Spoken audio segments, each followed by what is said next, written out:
Welcome to NSR news.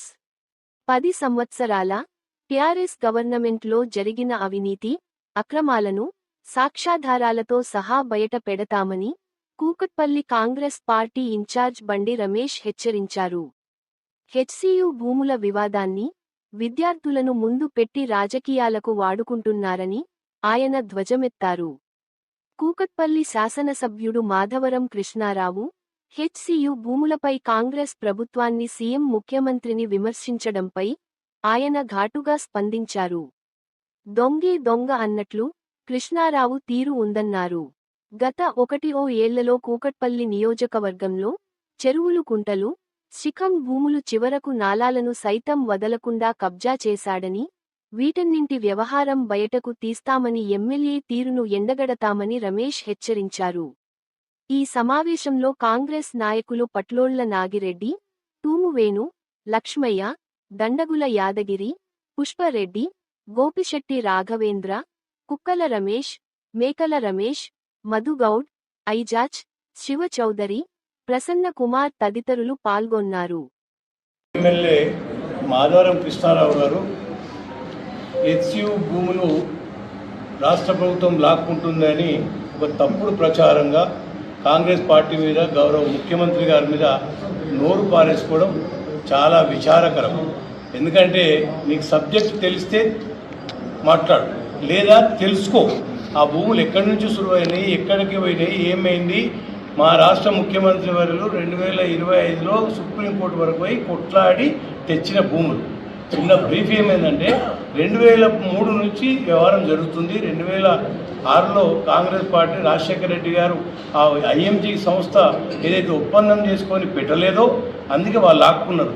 అప్పటి నుంచి నిన్నటి వరకు అంటే 2014 నుంచి 2023 వరకు ఉన్న మీ ప్రభుత్వము నిమ్మకు నీరెత్తినట్లు ఉంటే, ఈ ప్రభుత్వం వచ్చినాక అందులో పెట్టుబడి పెట్టలేదు కాబట్టి ఇది ప్రభుత్వ సంస్థ, ప్రభుత్వం సర్కారు భూమి అని ముఖ్యమంత్రి గారు తీసుకొని దాన్ని డెవలప్మెంట్కి ఇచ్చారు. మీలాక అమ్ముకోనే కాదు.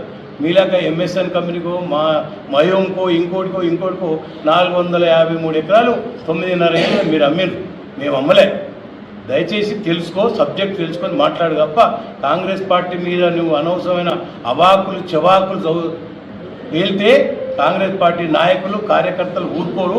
నీ చదువెంతనో, నీ సంస్కారం ఎంతనో మాకంతా తెలుసు కాబట్టి తస్మాత్ జాగ్రత్త అని చెప్పి కృష్ణారావును హెచ్చరిస్తున్నాం. అవసరమైతే బోయిన్పల్లిలో ఉన్న సర్వే నంబర్ 1 మొత్తం సర్వే చేయించి నీ బట్టలు ఇప్పేది ఖాయం. ఇది నేను కాసుకో బిడ్డ. Thank you. ఈరోజు కూకట్పల్లి టీఆర్ఎస్ పార్టీ ఎమ్మెల్యే మాధవరం కృష్ణారావు గారి పరిస్థితి ఎలా ఉందంటే, దొంగే దొంగ దొంగ అని అరిసినట్టుగా ఆయన చేస్తున్న చేష్టలు కానీ, ఆయన మాట్లాడుతున్న మాటలు కానీ అనిపిస్తూ ఉన్నాయి. ముఖ్యంగా చెప్పాలంటే 10 ఏళ్లలో టీఆర్ఎస్ ప్రభుత్వం తెలంగాణ రాష్ట్రాన్ని అన్ని రంగాల్లో అవిచ్ఛిన్నం చేసినటువంటి ఘనత ఆ పార్టీ వాళ్ళది. అందులో మరీ ముఖ్యంగా కూకట్పల్లి నియోజకవర్గంలో ఉన్నటువంటి, ఇప్పుడు ఏదైతే మా తమ్ముడు వేణు చెప్పాడో ఆ రకంగా ఇక్కడ ఉన్న చెరువులు కానీ, ప్రభుత్వ భూములు కానీ కబ్జా చేయడంలో వారికి వారే సాటి. ఇందులో ఏమాత్రం డౌట్ లేదు. అవసరమైతే మేము ప్రూఫ్లతో సహా కూడా బయటపెట్టడానికి మేము సిద్ధంగా ఉన్నామని చెప్పి సందర్భంగా తెలియజేస్తా ఉన్నాం.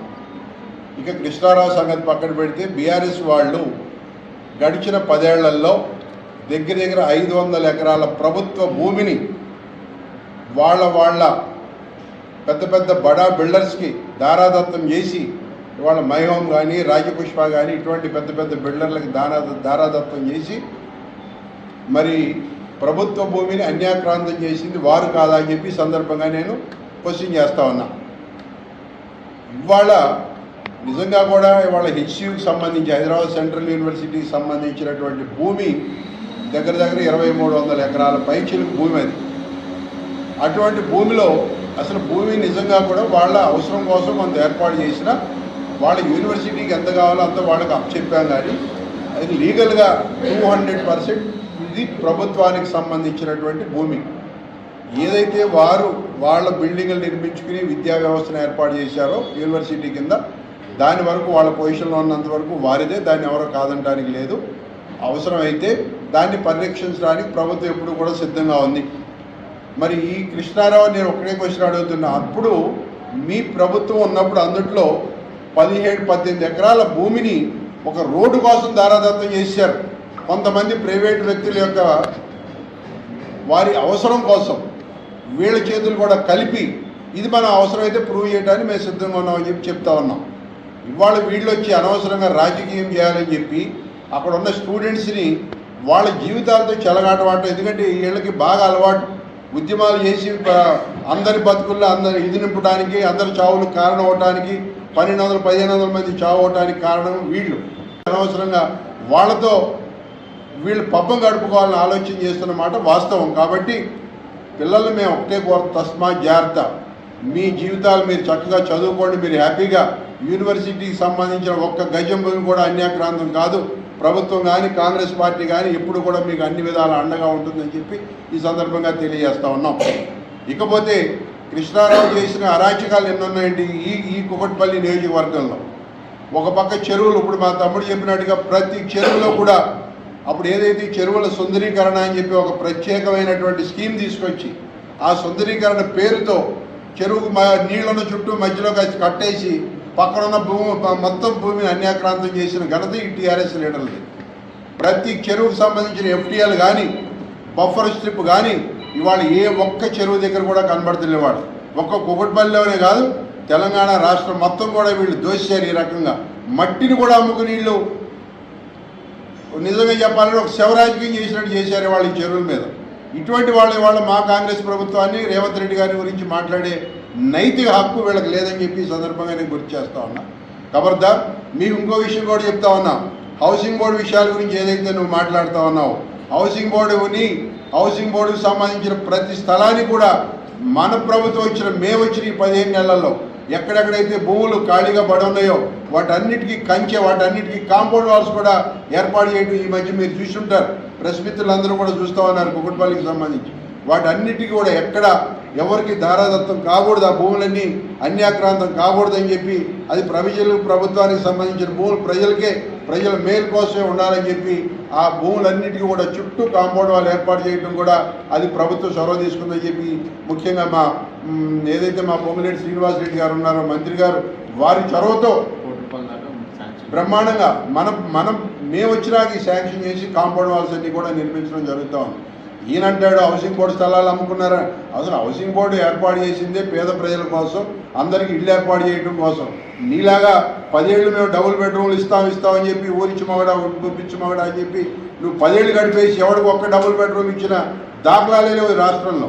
దగ్గర లక్షల మంది జనాభా అప్లికేషన్లు పెట్టుకుంటే నువ్వు మన కుకట్పల్లిలో ఇచ్చింది అంతా కలిసి 500-600 ఇళ్ళు ఇచ్చాము. మరి మిగిలిన పరిస్థితి ఏంటంటే వాళ్ళు మన కుకట్పల్లిలో 32,000 మంది డబుల్ బెడ్రూమ్ కోసం ఆ రోజు అప్లై చేసుకుని ఉన్నారు. వాళ్ళలో దగ్గర 30,000 మంది స్క్రూటినీలో అందరూ పాస్ అయ్యారు అర్హులుగా. మరి నువ్వు ఇచ్చింది ఆఫ్టర్ ఒక 500 ఇళ్ళు ఇచ్చావు 10 ఏళ్లలో. ఇవాళ మేము మళ్ళీ అందరికీ ఇందిరం బిల్లు కింద బ్రహ్మాండంగా ఎవరికైతే స్థలం ఉందో అందరికీ ఇల్లు ఏర్పాటు చేయాలి, ప్రతి వాళ్ళకి 5 లక్షలు ఇచ్చి వాళ్ళు ఇల్లు కట్టుకునే విధంగా కూడా చర్యలు తీసుకోవడం జరుగుతూ ఉంది. అలాగే రేషన్ కార్డులు ఇస్తానని చెప్పి మోసం చేసాం. ఇలా మీ గురించి చెప్పాలంటే ప్రతిదీ కూడా ఒక నాటకం, ఒక పోటుకంగానే జరిగిందని చెప్పి తెలియజేస్తా ఉన్నాను. ఈ సందర్భంగా కృష్ణారావుకి ఒక డిమాండ్ చేస్తా ఉన్నా నేను, ఎక్కడైనా కూడా ప్రభుత్వం ఏదైనా చిన్న తప్పు చేసిందంటే ఏలి చూపించవచ్చు. అది ప్రజాస్వామ్యంలో ఒక ప్రజలందరికీ కూడా ఒక అర్హత ఉంది. అంతేగాని ఇష్టం వచ్చిన ప్రేరేపణలు లేనిపోయిన నిందలు మోపి నువ్వు ఏదో పబ్బం గడుపుకోవాలని చూస్తున్నాము. కుకట్పల్లి ప్రజలందరూ కూడా ప్రతిదీ గమనిస్తూ ఉన్నారు. 2 కావాలి 5 కావాలని చెప్పి పేపర్లో పెద్ద ఫోటో పెట్టి ఏదో ప్రచారం చేసుకున్నావు. అదేమైంది నీకు గుర్తు లేదా అని చెప్పి ఈ సందర్భంగా అడుగుతున్నా.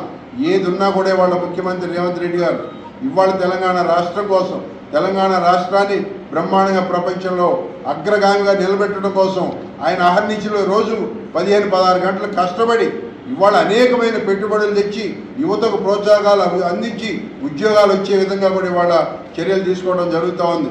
అంతేకాదు నిన్న కాకుండా మేము కొత్త స్కీమ్ తీసుకొచ్చి ఏదైతే మరి యువత ఇటు పని చేసుకోలేక, వ్యవసాయం చేసుకోలేక, పనులకు వెళ్ళలేక నిర్వీర్యం అవుతున్నారు వారందరి కోసం కూడా రాజీవ యువ వికాసం అని చెప్పి ఒక కొత్త స్కీమ్ తీసుకొచ్చి మరి వాళ్ళ కాళ్ళ మీద వాళ్ళు నిలబడి వాళ్ళ బ్రహ్మాండంగా బిజినెస్ చేసుకుని చక్కగా వాళ్ళతో పాటు ఇంకా 4 పోషించే విధంగా కూడా బ్రహ్మాండంగా ఈ రాజీవ్ యువ వికాసం అని చెప్పి స్కీమ్ కూడా మేము తీసుకురావడం జరిగింది. అంతేకాదు ఇవాళ చదువుకున్న యువత కూడా ఏది ఇంజనీర్ చదువుతున్నారు, వాళ్ళ స్కిల్ లేదని చెప్పి ఉద్యోగాలు రావట్లేదు. అటువంటి వారందరి కోసం కూడా వాళ్ళ స్కిల్ యూనివర్సిటీ తీసుకొచ్చి దానికి మరి బ్రహ్మాండంగా నిధులు ఏర్పాటు చేసి ఆ స్కిల్ డెవలప్మెంట్ యూనివర్సిటీ ద్వారా పిల్లలందరూ కూడా చక్కగా వాళ్ళకి ఏ సబ్జెక్టులో ఇంట్రెస్ట్ ఉంటే వారు చదువుకున్న సబ్జెక్టే కాదు ఇతర సబ్జెక్టులో కూడా వాళ్ళకు ఒక స్కిల్స్ ఏర్పాటు చేసి స్కిల్ డెవలప్మెంట్ మరి కింద కూడా మేము ఈ కార్యక్రమం తీసుకుని యువతని ప్రోత్సహించడం జరుగుతోంది. ఎందుకంటే వన్స్ స్కిల్ డెవలప్మెంట్ యూనివర్సిటీలో చేరి వాళ్ళు కనుక వాళ్ళ సబ్జెక్టులో అన్ని రకాలుగా మరి అనుభవం పొందితే ఇమ్మీడియట్గా బయట రాగానే ఉద్యోగ అవకాశాలు ఉన్నాయి. అంతేకాదు నిన్నగా మొన్న ఇవాళ ప్రపంచంలోనే దేశంలోనే ఎక్కడా లేని విధంగా కొత్త స్కీమ్ మేము తీసుకొచ్చాం. ఒక చారిత్రాత్మకమైన ఘట్టం వాళ్ళ తెలంగాణ రాష్ట్రంలో సన్న బియ్యం పథకం. ఎంతోమంది ముఖ్యమంత్రులు వచ్చారు, ఎంతోమంది మారిపోయారు, కానీ ఎన్నో కథలు చెప్పారు. మరి కేసీఆర్ కూడా మాట్లాడాడు ఆ రోజు, మేమేదో మా పిల్లల గురుకులాల్లో సన్న బియ్యంతో అన్నం పెడతామని చెప్పి, మా మనవడు తినే భూమి అందరికి పెడతామని చెప్పిన మాటలు కూడా గుర్తొస్తా ఉన్నాయి మాకు. కానీ ఏ రోజు జరగలే. ఇవాళ తెలంగాణ రాష్ట్రంలో ఉన్న 3 కోట్ల మంది ప్రజలు మరి ఎవరైతే తిండి తెలియలేక ఇబ్బంది పడుతూ ఉన్నారో ఇది వ్యవస్థ మారాలి, అందరికీ సన్నబియ్యం అందుబాటులోకి రావాలని చెప్పి ఈ సన్నబియ్యం పథకం కూడా మేము నిన్నే స్టార్ట్ చేసుకోవడం జరిగింది. ప్రజలందరూ కూడా ఇవాళ మా ప్రభుత్వానికి జై కొడతా ఉన్నారు. ఇలా ప్రభుత్వం అన్ని రకాలుగా మరి 9 రకాల సరుకుల కిట్తో రేషన్ బియ్యం ప్లాన్ చేస్తూ ఉన్నాం. రేపు రాబోయే రోజుల్లో కూడా అన్ని సరుకులు కూడా ప్రతి పేదవాళ్ళ ఇంటికి కూడా అందుబాటులో ఉండాలని చెప్పి ఈ 9 రకాల సరుకులు కూడా ఒక కిట్ లాగా ఏర్పాటు చేసి అది ప్రజలకు అందించాలి, పేద ప్రజలకి త్రూ రేషన్ షాప్ ద్వారా అని చెప్పి కూడా మేము ఆలోచన చేస్తూ ఉన్నాం. ఇంత చేస్తుంటే ఇది మీకు కంటగింపుగా ఉండి ఇక మా బీఆర్ఎస్ పార్టీకి పునాదులు ఉండవు, పట్టగతులు ఉండవు అని చెప్పి ఒక దురాలోచన చేస్తే వాళ్ళ ప్రజలని మరి తప్పుదోవ పట్టించడానికి ఏదైతే కృష్ణారావు నువ్వు చేస్తున్నావో ఇవన్నీ కూడా ప్రజలు గమనిస్తా ఉన్నారని చెప్పి తెలియజేస్తూ, అంతేకాదు ఏదైతే మరి నువ్వు మాట్లాడావో ఈ సర్వే నెంబర్ 145 కానీ మరి 100 సర్వే నెంబర్ 1 ఉందో ఇందాక కూడా ఎంఆర్ఓతో మాట్లాడి భూములన్నీ పరిరక్షించండి అని చెప్పి కూడా మేము వారికి చెప్పడం జరిగింది. ఇమీడియట్గా అక్కడ ఉన్న ప్రభుత్వ భూమికి ఫెన్సింగ్ వేయమని చెప్పడం జరిగింది ఎంఆర్ఓ గారు. కలెక్టర్ గారికి కూడా మేము మాట్లాడి కలిసి వారితో కూడా మాట్లాడి మాకున్న ప్రభుత్వ భూములన్నీ సంరక్షించమని చెప్పి వారిని కూడా మేము కోరడం జరిగింది. అంతేకాదు ఈ చెరువులన్నింటినీ కూడా ఏదైతే ఈ హైడ్రా ఉందో హైడ్రా ద్వారా చెరువులన్నీ హైడ్రా మీద కూడా ప్రజలందరూ కూడా ఈ సందర్భంగా ఒకటి నేను తెలియజేస్తాను, హైడ్రా ఎవరికి వ్యతిరేకం కాదు. హైడ్రా అనేది పేద ప్రజల అభ్యున్నతి కోసం ఏర్పడినటువంటి ఇది సంస్థ హైడ్రా అని చెప్పి తెలియజేస్తా ఉన్నా. అయితే ఈ హైడ్రా ద్వారా చెరువులన్నింటినీ కూడా పరిరక్షించి వాటికి సంబంధించిన FTLs కానీ వాటికి సంబంధించిన బఫర్ స్ట్రిప్లు కానీ ఎవరు కబ్జాల్లో ఉండి బడా నాయకులు ఎవరైతే ఉన్నారో వాళ్ళందరూ కూడా పక్క తప్పించి మళ్ళీ చెరువులు సంరక్షించే మరి కార్యక్రమం కూడా కాంగ్రెస్ ప్రభుత్వం తీసుకుందని చెప్పి ఈ సందర్భంగా మీకు తెలియజేస్తా ఉన్నా. అలాగే మీకు తెలుసు ఈ మధ్య మన ఐడియల్ భూములు మరి బంగారు వంటి భూముల్ని ఆ హానర్ వాళ్ళకి దారాదాత్యం చేసి టీఆర్ఎస్ కాదా? అందులో మీకు ఇళ్ళు లేవా, మీకు ఆస్తులు లేవా? నువ్వు వాళ్ళేంటే మాట్లాడుతావు మా కాంగ్రెస్ ప్రభుత్వం మా వాళ్ళ గురించి? ఇది ప్రజలకు తెలియదా, మా ప్రెస్ మిత్రులకు తెలియదా అని చెప్పి ఈ సందర్భంగా నేను గుర్తు చేస్తా ఉన్నా. హానర్ భూమి అడిగెళ్ళి వచ్చింది వాళ్ళకి, అది మీరు ఇచ్చింది కదా, అందులో మీకు వాటాలు లేవా, మీ నాయకులు వాటాలు లేవా, మీకు లేవా? ఇది ప్రజలకు తెలియదు అనుకుంటున్నారా? కాబట్టి పిల్లి కనుక ఏదో కళ్ళు మూసుకుని పాలు తాగుతూ ప్రజలు మమ్మల్ని నన్ను ఎవరో చూడలేదని ఏ రకంగా అనుకుంటుందో ఖబర్దార్, మీరు కూడా అలా అనుకుంటున్నారు.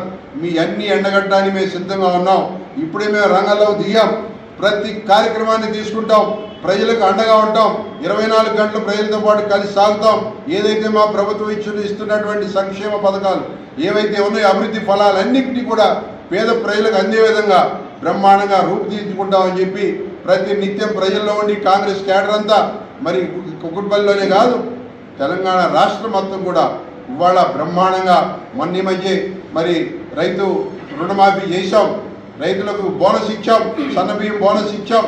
చెప్పిన మాట చెప్పిన విధంగా కొంచెం వెనకాల మీరు అప్పుల రాష్ట్రం చేసినా కూడా ఇవాళ అన్నింటినీ సరి చేసుకుంటూ వడ్డీలు కట్టుకుంటూ అప్పులన్నీ తీర్చుకుంటూ అన్ని కార్యక్రమాలు మేము ఏదైతే మాట చెప్పామో తూచే తప్పకుండా ఒకటొకటి కార్యక్రమాలన్నీ చేసుకుంటూ ప్రజల్లో బ్రహ్మాండమైన వాళ్ళ ప్రజలంతా కూడా వాళ్ళ సుఖశాంతులతో హైదరాబాద్లో ప్రశాంతంగా బతుకుతున్న ఈ సమయంలో మీరు ఓరలేక చేసే ఈ యాగి ఏదైతే ఉందో ప్రజలు నమ్మరని చెప్పి తెలియజేస్తూ మరి ఈ అవకాశం కల్పించిన అందరికీ ధన్యవాదాలు చెప్తూ సెలవు తీసుకుంటా ఉన్నా. Thank you.